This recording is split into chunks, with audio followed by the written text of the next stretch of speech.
నూతన సంవత్సర ఆరంభం. చైత్రశుద్ధ పాడ్యమి నాడు వచ్చే ఈ నూతన సంవత్సరం ఆరంభమవుతుందన్నమాట. సృష్టికి ఆరంభ దినం, ఇది ఆది మొదలన్నమాట. ఈరోజు ధర్మశాస్త్రాల మాట అనమాట. ఇది బ్రహ్మదేవుడు ఈనాడే సృష్టిని ప్రారంభించాడు. ఈ ఉగాది రోజునే బ్రహ్మదేవుడు సృష్టిని ప్రారంభించాడంట. కనుక ఇది కల్పానికి ఆది తిథి అని కూడా ధార్మిక గ్రంథాలు చెబుతున్నాయి. ఇది కల్పానికి అంటే ఇదంతా ఒక కల్పం అంటారు కదా, ఈ కాలాన్ని, జరిగే కాలాన్ని ఒక కల్పంతో పోలుస్తారు. దానికి ఆది మొదలు ప్లస్ ఒక తిథి, మనం ముహూర్తంగా మాట్లాడుకుంటాం కదా తిథి అంటే అది ఒక అని ధార్మిక గ్రంథాలు చెప్తున్నాయంట.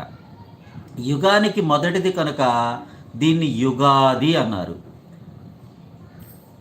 ఉగముకు ఉన్న అర్థాల్లో సంవత్సరం ఒకటి. ఉగముకు ఉన్న అర్థాల్లో సంవత్సరం కూడా ఒకటంట.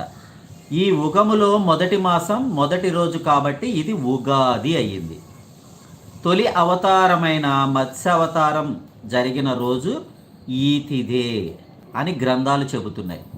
2 రోజుల తర్వాత వచ్చే తృతీయను మన్వంతరాదిగా పేర్కొన్నారు. తర్వాత ఇవాళ మొదలు కదా, రేపు ద్వితీయ, ఎల్లుండి తృతీయ. దీన్ని మన్వంతరాది అంటే ఇవాళ ఉగాది అయింది కదా, ఎల్లుండి మన్వంతరాదిగా పేర్కొన్నారు. ఏది ఏమైనా అనేక ప్రాధాన్యాలు, పవిత్రాలు, దివ్యత్వాలు కలిపినది యుగాది అన్నది సుస్పష్టమంట. అందుకే అనేక సత్కర్మలను కర్తవ్యాలుగా శాస్త్రాలు నిర్దేశించాయి. ఉగాది బ్రహ్మీముహూర్తంలో నిద్రలేచి అభ్యంగ స్నానం చేసి నూతన వస్త్రాలు ధరించి శుచిగా దేవతారాధన చేయాలి. విఘ్నేశ్వరుణ్ణి, సరస్వతిని, గురువులను, దైవజ్ఞులను పూజించి ఉగాది ప్రసాదాన్ని స్వీకరించడమే పండుగ ప్రత్యేకత. వేపపూత, బెల్లం, మామిడి, నెయ్యి, మనమైతే కారం, ఉప్పు, చింతపండు, అరటిపళ్ళు, ఇవన్నీ మామిడి ముక్కలు కలిపి భగవంతునికి నివేదించి దాన్ని ప్రసాదంగా స్వీకరించాలి ఈ ఉగాది రోజు. మరొక ముఖ్య విషయం ఏంటంటే పంచాంగ శ్రవణం విన్నా, చెప్పినా, దానిలో పాల్గొన్నా చాలా శుభమంట.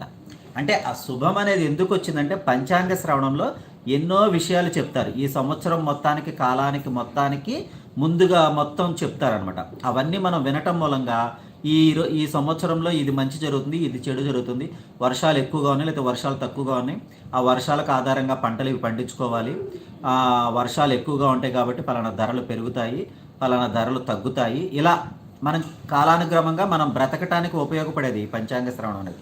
కాబట్టి పంచాంగ శ్రవణం విన్నా, మనం చెప్పినా, దానిలో పాల్గొన్నా సరే శుభ సూచికమైన శుభమే జరుగుతుందంట. కాబట్టి ఒక రోజులో ఉన్న తిథి, వార, నక్షత్ర, యోగ కరణాలను పంచ అంగాలని అంటారు. ఒక రోజులో ఉన్న తిథి, వార, నక్షత్ర, యోగ కరణాలు అంటే పంచ అంగాలుగా అంటారనమాట వీటిని. అలా ఏడాది పంచాంగాలను తెలియజేసేదే పంచాంగం. పంచ అంగాలను తెలియచేసేదే, ఏడాది పొడవునా పంచాంగాలను తెలియచేసేదే పంచాంగం. పంచాంగానికి అర్థం పంచ అంగాలను, 5 అంగాలను తెలియచేసేది. తిథి, వారము, నక్షత్రము, యోగము, కరణము, ఇవి 5 అంగాలు అనమాట. ఈ 5 అంగాలు విని మనం ఈ సంవత్సరం పొడవునా తెలియచేసుకుంటాం కాబట్టి దాన్ని పంచాంగ శ్రవణం అంటారనమాట. ఈ ఏడాది ఎలా ఉండబోతుంది అనే ఉత్సుకతతో చాలామంది పంచాంగాన్ని వింటారు. ఇష్టదేవతారాధనతో, కాలదేవతల అనుగ్రహంతో సంవత్సర కాలం శుభదాయకంగా ఉండాలనే సద్భావం ఈ పంచాంగ శ్రవణం. ఉగాది కృత్యాల నిర్వహణలో ఉంది. కాలాన్ని బట్టే శాస్త్రకర్మలు ఉంటాయి కనుక వాటికి సంబంధించిన ఆయా కాల